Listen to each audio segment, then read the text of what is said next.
ناظرین کرام، اگلا پروگرام ہے راہ عمل۔ آپ کے اندر جو جذبہ محبت ہے، آپ کے اندر جو جذبہ قربانی ہے، آپ کے اندر جو آپس میں آپ نے ایک دوسرے کی مدد کی ہے، مدد کرتے وقت آپ نے نہیں دیکھا کہ یہ میرے مسلک کا ہے یا نہیں، یہ میری جماعت کا ہے کہ نہیں، یہ میری تحریک کا ہے کہ نہیں، آپ نے بالکل نہیں دیکھا، آپ نے بالکل اس کی پرواہ نہیں کی، آپ نے کوئی تحقیق نہیں کی، کسی نے تحقیق نہیں کی کہ یہ وہابی ہے کہ سنی، کسی نے تحقیق نہیں کی کہ یہ فلاں ہے کہ فلاں۔ اس وقت تو آپ کے دل میں بس یہ کیفیت تھی کہ یہ اللہ کا بندہ ہے، انسان ہے، اس کو بچاؤ، اس کو بچاؤ، یہ معصوم بچہ ہے، یہ بوڑھا ہے، یہ نوجوان ہے، یہ ہلاک ہو جائے گا، اس کو بچاؤ، اس کو پانی کی بوتلیں پہنچاؤ، اس کو بسکٹ پہنچاؤ، اس کو دودھ پہنچاؤ، اس کے بچے کو کئی دن سے دودھ نہیں ملا۔ آپ نے اس وقت کوئی مسلک کی تفریق نہیں کی۔ میں بس آپ سے یہ گزارش کرنا چاہتا ہوں، خدا کے لیے اب آئندہ مرتے دم تک مسلک کے اعتبار سے کوئی تفریق مت کیجیے گا، ہر ایک سے محبت کیجیے، ہر ایک کا ساتھ دیجیے، ہر ایک کی دعائیں لیجیے، ہر ایک سے پیار کیجیے۔ سب اللہ کے بندے ہیں، سب اللہ کے محبوب کے امتی ہیں، سب آدم علیہ السلام کی اولاد ہیں، سب میرے ہیں اور میں سب کا ہوں، یہ اندر کا مزاج بنا لیجیے۔ اور آئندہ کوئی بھی بانٹنے والی بات، آئندہ کوئی بھی تقسیم کرنے والی بات، آئندہ کوئی بھی جھوٹ ڈالنے والی بات، آئندہ الگ الگ خانوں میں امت رسول کو بانٹ دینے والی بات نہ بولیے گا نہ سنیے گا۔ آفت جب آئی تو اس نے کسی مسلک کو نہیں دیکھا، پانی کا جب دھارا آیا تو اس نے کسی جماعت اور کسی تحریک کو نہیں دیکھا، وہ ہر ایک کو نشانہ بنا رہا تھا۔ اور آپ نے بھی جب مدد کے لیے ہاتھ بڑھائے، اور آپ نے بھی جب مدد کے لیے اپنی جیبیں کھولی، اور آپ نے بھی جب پوری دیانتداری کے ساتھ جا کر جو ریلیف کی چیزیں بانٹی، آپ نے بھی کوئی مسلک نہیں دیکھا۔ میں اس پر آپ کو مبارکباد دینے کے لیے آیا ہوں۔ آپ کی خوبی ہے یہ جو چھپی ہوئی تھی، اور یاد رکھیں بہت سی خوبیاں ایسے ہنگامی اوقات میں ہی چھلک کر سامنے آتی ہیں، اور اس وقت قیادت کا یہ فرض ہوتا ہے، میں بڑے احترام کے ساتھ یہ بات کہنا چاہتا ہوں، قیادت کا یہ فرض ہوتا ہے کہ اس وقت ان خوبیوں کو اجاگر کیا جائے، ان خوبیوں کو ہائی لائٹ کیا جائے، ان کو پختہ کیا جائے، ان کو مضبوط کیا جائے، ان کو ایک ہمیشہ اپنی زندگی کا ایک لازمی حصہ بنا دینے کی ہم تک کوشش کی جائے۔ غلطیاں کس سے نہیں ہوتی، گناہ کس سے نہیں ہوئے ہیں ہم میں سے کون ہے جو بے خطا ہے؟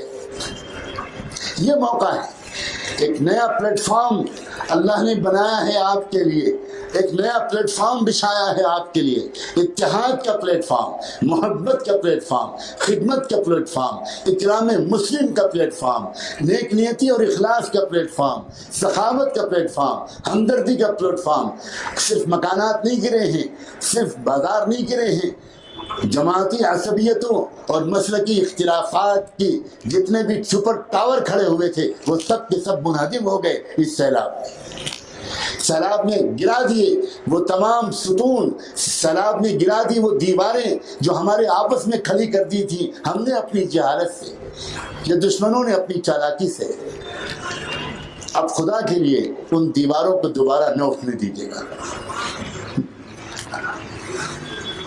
اگر کہیں خدا نہ خواستہ یہ غلطی ہوئی کہ جہاں نارمل دن آئے اور جہاں ذرا سا سکون ہوا، جہاں پھر سے دکانیں کھلی اور جہاں پھر سے لوگ اپنے پیروں پر کھڑے ہوئے، اور پھر وہی لڑائی جھگڑے شروع، اور پھر وہی کفر کے فتوے شروع، اور پھر وہی آپس کی پھوٹ شروع، تو اگلی سزا کیا ہوگی یا اگلا سبق کیا ہوگا اس کا کہنا مشکل ہے۔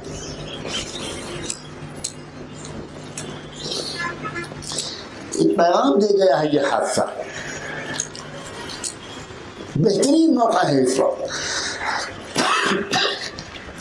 آپ نے اپنے مال کو خرچ کیا دوسروں پر، صرف ہنگامی وقت میں آپ نے اپنے مال کو خرچ کیا دوسروں پر، صرف ہنگامی وقت میں آپ اپنے مال کو خرچ کریں دوسروں پر، اور عام حالات میں آپ مال کو خرچ کریں صرف عیاشیوں پر، صرف شادیوں کے تماشوں پر۔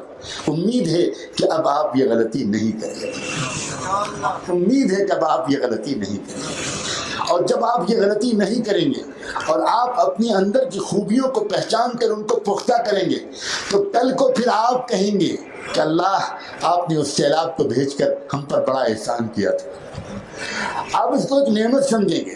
اسی لیے میں نے وہ آیت شروع میں پڑھی تھی جس میں اللہ تعالیٰ نے ارشاد فرمایا عسیٰ ان تکرہوا شیئا وہو خیر لکم.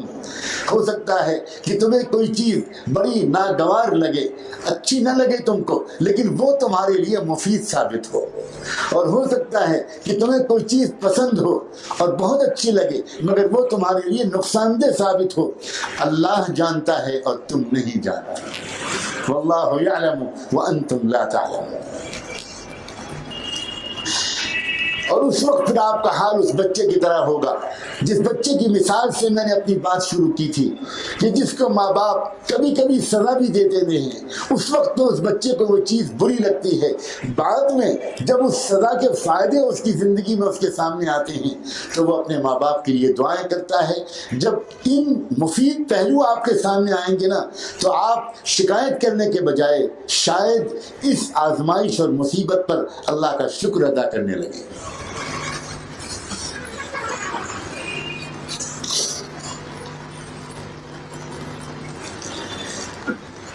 انہی حالات کی برکت سے اسی مصیبت کے بعد توبہ کی مجلسیں ہمارے ان بزرگوں نے یہاں پر منعقد کرنی شروع کی. اللہ ان کو بہت جزائر ہے. اور مجھے بتایا یہاں کے علماء نے کہ جوک در جوک لوگ اس توبہ کی مجلسوں میں آ رہے ہیں. اور بہت خاص بات میں نے یہ نوٹ کی کہ توبہ کی مجالس کا آغاز کشمیر یونیورسٹی کے کنوکیشن ہال سے ہوا. یہ معمولی بات نہیں. یونیورسٹی کے ہال میں پروفیسرز اور اسٹوڈنٹس کے سامنے یہاں سے شروعات ہوئی توبہ. اور مجھے ان علماء نے بتایا کہ کوئی آنکھ نہیں تھی جو اس حال میں بہہ نہ رہی ہو. آنکھیں تھیں, سب شرمندہ تھے. نوجوان اقرار کر رہے تھے اس بات کا کہ اللہ ہم سے غلطی ہوئی, ہم کو اور ہماری پوری قوم کو معاف کر دے.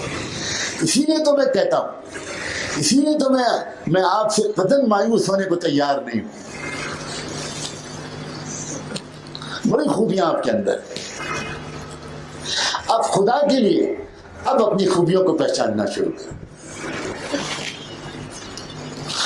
چند غلطیاں, چند گناہ, چند کوتاہیاں آپ کی ان خوبیوں کے خزانوں کو چھپائے ہوئے ہیں.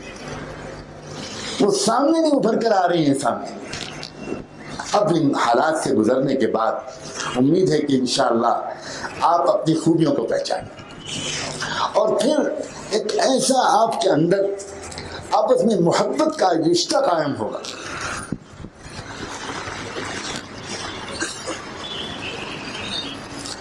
آپ دیکھیے, عام طور پر بہت سے لوگ نہیں سمجھتے تھے کہ ہمارے مدارس کے لوگ ایسے حالات میں ایسے کام کر سکیں گے. گجرات میں جب زلزلہ آیا تھا, بہت بھیانک زلزلہ تھا, اللہ کی پناہ. میں اس موقع پر گیا تھا اور تقریباً 10-12 دن وہاں رہا تھا. اس موقع پر بھی یہ بات سامنے آئی تھی کہ مدارس کے لوگوں نے, علماء نے, دعوت و تبلیغ کے ساتھیوں نے اور مسجد, مکتب اور مدرسے سے تعلق رکھنے والے سیدھے سادے نظر آنے والے ان مولوی صفت لوگوں نے, مولوی صورت لوگوں نے اتنے آرگنائز پیمانے پر, اتنے منظم پیمانے پر وہاں پر ریلیف کا کام کیا تھا اور کسی فرق کے بغیر کیا تھا. انہوں نے بالکل کوئی فرق نہیں کیا تھا. بہت سے گاؤں میں بڑی تعداد میں غیر مسلم لوگوں کے گھر بھی گرے تھے, وہاں ان کی بھی جانیں گئی تھی, ان کے بچے بھی لاوارث ہوئے تھے. تو ہمارے ان علماء نے اتنے آرگنائز طریقے پر وہاں پر ریلیف کا کام کیا تھا کہ انڈین آرمی کے کرنلز کو اعتراف کرنا پڑا جو وہاں آرمی کے لوگ ریلیف کا کام کر رہے تھے. انہوں نے میرے سامنے اعتراف کیا. اتفاق سے میں اس وقت ایک بہت بڑے ٹینک میں بیٹھا تھا جہاں سے ٹرک بھر بھر کر ریلیف کا سامان بھیجا جا رہا تھا.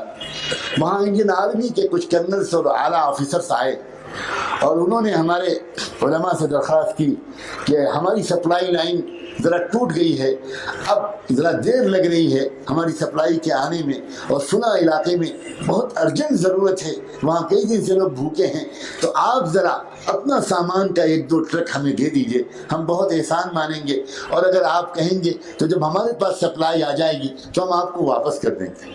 تو ہمارے ان علماء نے کہا تھا کہ نہیں، واپس کرنے کا کیا سوال پیدا ہوتا ہے، یہ تو آئی ہی ہے، جو کچھ آیا ہے یہ مصیبت میں پھنسے ہوئے لوگوں کی کو راحت پہنچانے کے لیے آیا ہے، آپ اگر ہمارا سامان مصیبت زدوں تک پہنچا دیں گے تو یہ تو آپ کا خود ہمارے اوپر ایک احسان ہوگا، آپ اس گاؤں میں ہمیں جانے سے بچا لیں گے، آپ 1 2 3 ٹرک جتنے چاہیے آپ لے جائیے، خوشی سے لے جائیے، بالکل واپس کرنے کا کوئی مسئلہ نہیں ہے۔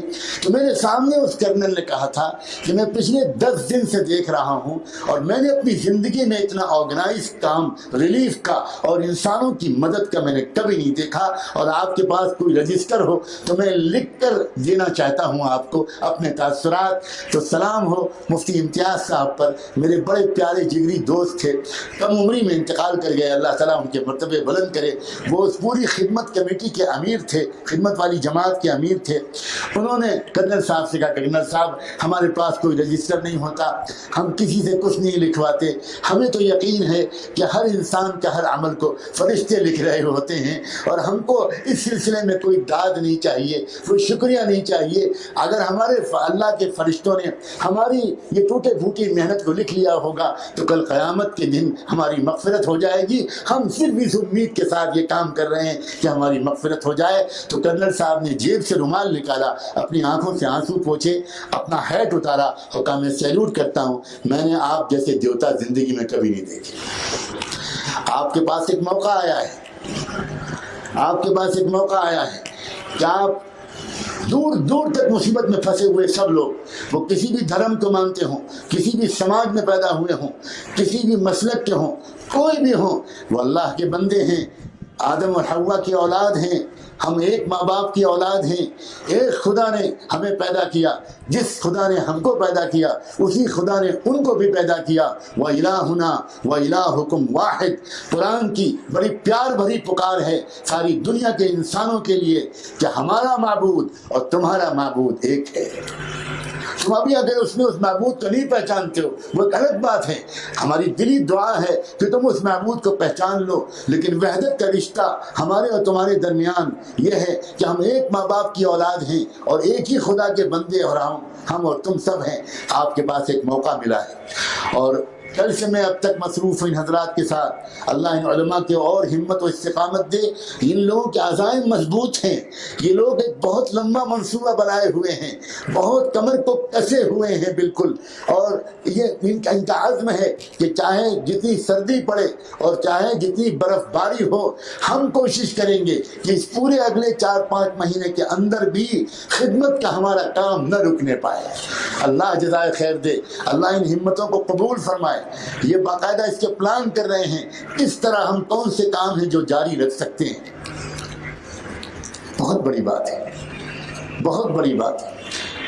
میری بہت محبت کے ساتھ گزارش ہے، میں نے ان حضرات سے بھی، رات بڑی تعداد میں علماء جمع ہوئے تھے، میں نے ان سے بھی گزارش کی تھی، اور آپ سب سے بھی کہتا ہوں کہ آپس کی محبتیں اور آپس کے رشتے جس طرح مضبوط ہوئے ان دنوں میں، اور تمام اختلاف کی دیواریں اس سیلاب نے بہا دی، اور آپ نے کسی فرق کے بغیر ہر ایک کی مدد کی، اس کو بھی باقی رکھیے گا، اور خدمت کے اس جذبے کو بھی جاری رکھیے گا، اور آپ جوک در جوک ان علماء کے پاس آئیے اور آپ ان سے کہیے کہ ہم حاضر ہیں، آپ بتائیے خدمت کے لیے آپ کو کیا چیز کی ضرورت ہے، ہم حاضر ہیں۔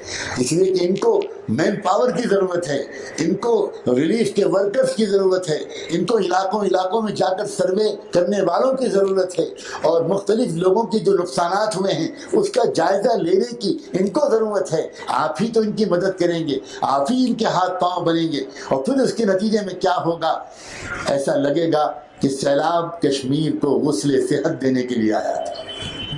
دھلا دھلایا کشمیر نکلے گا، اندر سے دھلا ہوا، گناہوں سے پاک صاف، نفرت کے جذبوں سے پاک صاف، اختلاف کے جذبوں سے پاک صاف۔ اور اس وقت نوجوانوں کو یہ خیال ہوگا ہماری جوانی لڑکیوں کے پیچھے دوڑنے اور بھاگنے میں اور انٹرنیٹ پر غلط چیزیں دیکھنے میں نہیں ضائع ہونی چاہیے. ہماری جوانی تو کسی پریشان حال کی مدد کے لیے لگنی چاہیے, کسی غریب کی دعا لینے کے لیے ہماری پریشانی لگنی چاہیے. ایک آخری بات اور آپ سے کہنا چاہتا ہوں, آپ کو شاید خود اندازہ نہیں ہے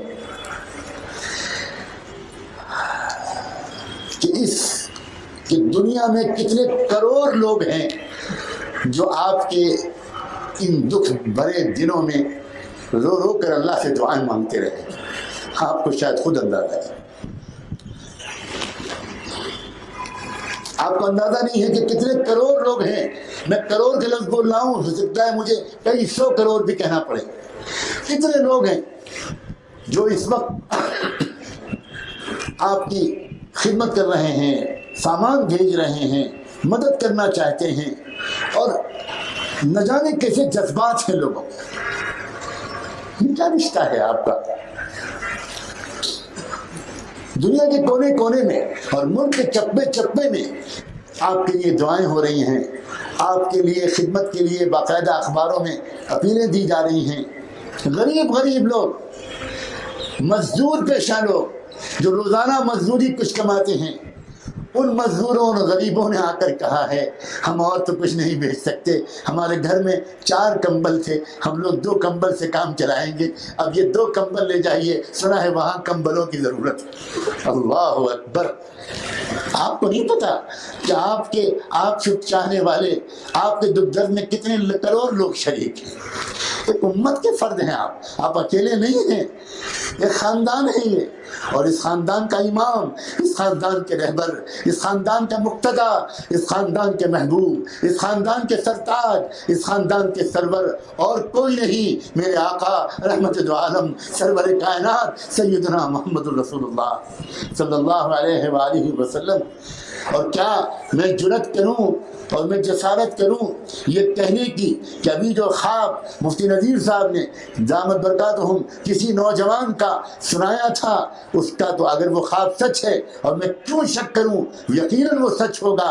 کیا وہ خواب یہ نہیں بتاتا کہ آپ کے لیے تڑپ کر دعائیں کی ہیں رحمت دو عالم صلی اللہ علیہ وآلہ وسلم نے, ورنہ حالات زیادہ سخت ہو سکتے تھے, ہزاروں لاکھوں لوگ مر سکتے تھے. صلاۃ والسلام ہو اللہ کے رسول پر کہ انہوں نے اللہ سے کہا کہ اللہ رحم کر دیجئے, اللہ نرمی کر دیجئے, اللہ معاف کر دیجئے, اللہ نرمی کر دیجئے, اللہ معاف کر دیجئے, اللہ یہ میری امت ہے, اللہ یہ میری امتی ہے, بھول گئے ہیں, اللہ بھول گئے ہیں, معاف کر دیجئے اور مہلت دے دیجئے. تب اللہ نے یہ فیصلہ کیا, اچھا پیارے محمد مت رو, میں تمہاری دعا ٹال نہیں سکتا, میں مال تو ضرور لوں گا لیکن جانیں چھوڑ دیتا ہوں. اللہ اکبر, اللہ اکبر. کیا اللہ کے رسول کی طلب کو بھی ضائع کر دو گے؟ کیا ان کے سامنے اپنے آپ کو اس طرح رسوا کرو گے؟ کیا حضور پاک صلی اللہ علیہ وسلم اس عالم میں ایسی فکر کیے ہوئے ہیں اور ایسی نگرانی فرما رہے ہیں؟ بلا شبہ یہ بالکل درست ہو سکتا ہے, ان کا رشتہ اپنی امت سے ٹوٹا نہیں ہے.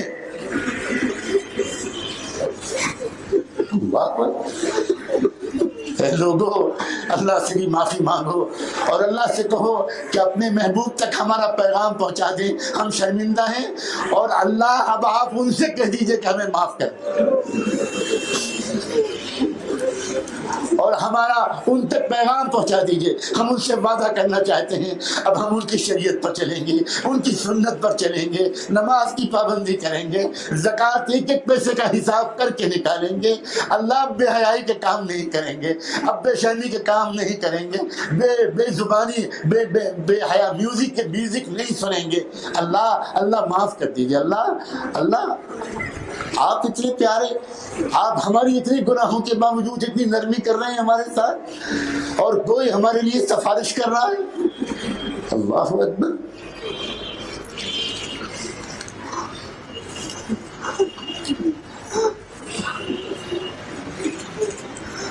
اتنا مہربان رب اور اتنا پیار کرنے والا رسول, اور وہ ایسی ناقدری امت. اللہ ہم شرمندہ ہیں, اللہ آپ ایک نظر ڈالیے اس مجمع پر, سب رو رہے ہیں, اللہ سب شرمندہ ہیں, سب کا سر جھکے ہوئے ہیں. اللہ معاف کر دیجیے۔ اگر ہمارے دلوں میں ان سیلاب کے زمانے میں کچھ وسوسہ آیا ہو کہ یہ کیوں ہو رہا ہے تو اللہ معاف کر دیجیے، اللہ معاف کر دیجیے۔ اللہ ہم تو زیادہ سخت سزا کے مستحق تھے، یہ تو کرم ہو گیا اور کسی کی سفارش پر آپ نے رحمت کر دی، ہماری سزا کو ذرا ہلکا کر دیا اللہ۔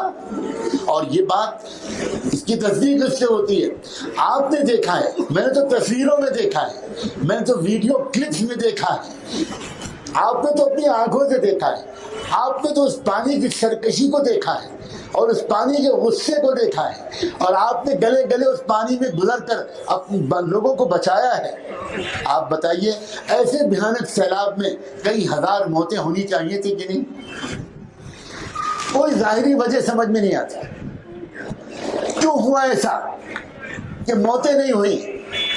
میرے ذہن میں سوال تھا، یہاں آنے سے پہلے میرے ذہن میں سوال تھا کہ اللہ جتنے مکان گرے اور بندے بہت کم مرے۔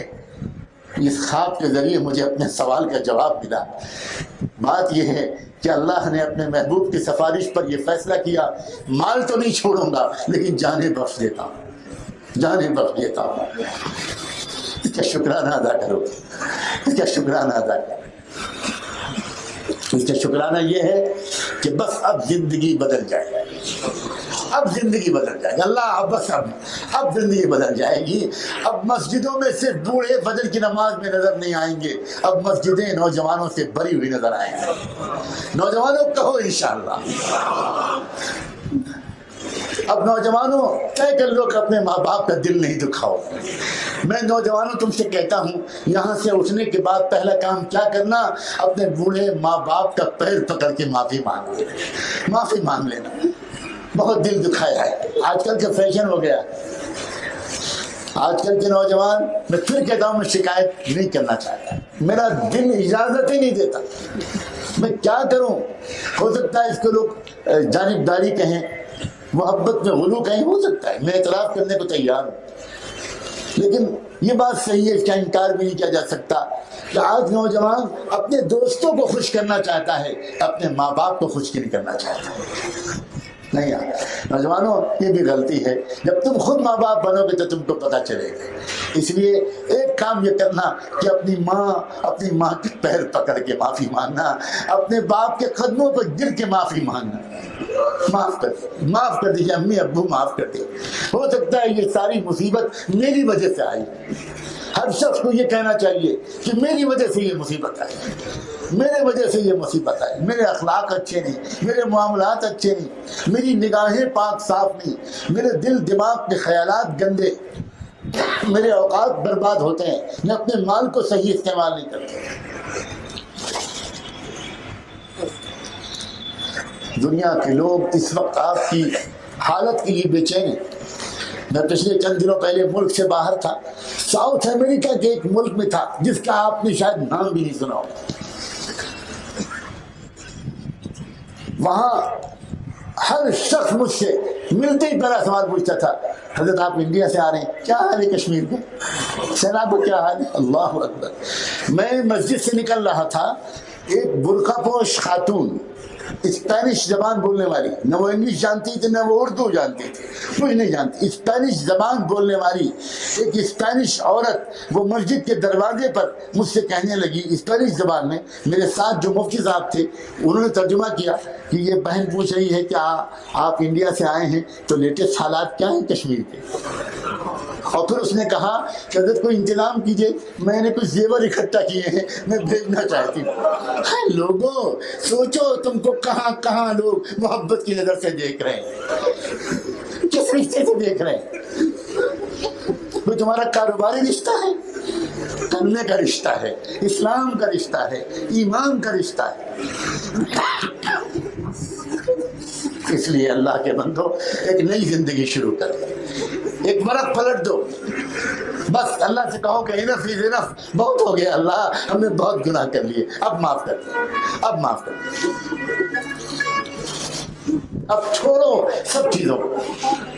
اور مبالغہ کیے بغیر میں تم سے کہتا ہوں، یہ تو میرے اسی اسٹیج پر علماء بیٹھے ہیں اور سب تو علماء یہاں موجود بھی نہیں ہیں، اے لوگوں ان علماء کی قدر کرو، میں گواہی دیتا ہوں کہ ان کی راتیں تمہارے لیے رونے میں گزرتی ہیں، میں گواہی دیتا ہوں کہ ان کے دل تمہاری فکر میں گزرتے ہیں، یہ تمہاری دنیا کے لیے بھی فکر مند ہیں اور یہ تمہاری آخرت کے لیے بھی فکر مند ہیں۔ قدر کرو، اور کہاں سے لاؤ گے تم اولیاء اللہ اور صحابہ کو؟ جو ہیں ان کی قدر کرو، دوستی کرو، قریب ہو، ان کے ہاتھ پیر بن جاؤ، ان کے دست و بازو بن جاؤ۔ اور میں کسی ایک دو عالم کی جوڑنے کے لیے نہیں آیا ہوں، میں پوری امت کو جوڑنے کے لیے آیا ہوں۔ سب میرے ہیں، سب میرے ہیں۔ تم کو جو عالم اچھا لگے، تم کو جو اللہ والا اچھا لگے، تم کو جو مفتی اچھا لگے، تم اس کی قدر کرو، اس کے ساتھ بیٹھ کر دین سیکھو۔ ایک ہو جاؤ اور نیک ہو جاؤ، ایک ہو جاؤ اور نیک ہو جاؤ، نیک ہو جاؤ اور ایک ہو جاؤ۔ اگر ایسا ہو گیا تو سچی بات یہ ہے کہ ایسا لگے گا کہ اللہ نے یہ بھیجا ہی اس لیے تھا کہ اللہ تعالیٰ ہماری اصلاح چاہتا تھا، ہمیں سدھارنا چاہتا تھا۔ اور اس وقت یہ بات سمجھنا اور یقین کرنا آسان ہو جائے گا کہ اللہ نے یہ جو کچھ کیا تھا یہ بھی ہماری محبت کی وجہ سے کیا تھا، کیونکہ اللہ دیکھ رہا تھا کہ اس کے بغیر یہ لوگ سیریس نہیں ہوں گے۔ جب ایسی کوئی پریشانی بھیجوں گا تو شاید وہ سیریس ہو جائے۔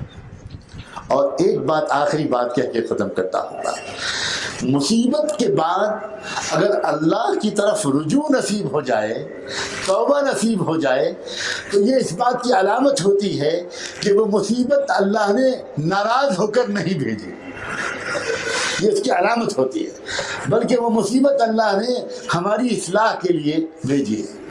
اور اگر مصیبت آنے کے بعد رجوع نصیب نہ ہو، توبہ نصیب نہ ہو، اپنی کمیوں کو دور کرنے کی توفیق نہ ہو، تب یہ اس بات کی علامت ہے کہ اللہ نے اب ہم کو اپنی نگاہوں سے گرا دیا، اب اللہ نے ہماری طرف سے چہرہ پھیر لیا اور اللہ نے ہماری بربادی کا فیصلہ کر دیا۔